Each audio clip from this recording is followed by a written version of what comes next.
તો નજર કરીએ ભાવનગર ઉપર તો ભાવનગર જિલ્લાના ઘોઘા તાલુકામાં કમોસમી વરસાદથી થયેલી નુકસાનીનો રાજ્યમંત્રી પરસોત્તમ સોલંકીએ રૂબરૂ સંભાળ લીધો હતો।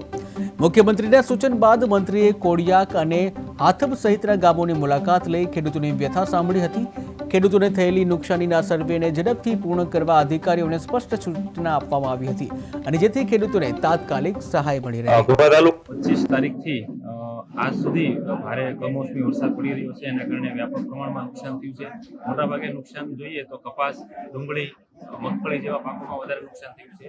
કુલ અમારો અંદાજ છે 14,000 હેક્ટરના વાવેતરમાં નુકસાની જોવા મળેલ છે। અમે દરેક ગામ દીઠ એક સર્વેયરની નિમણૂક કરી દીધી છે।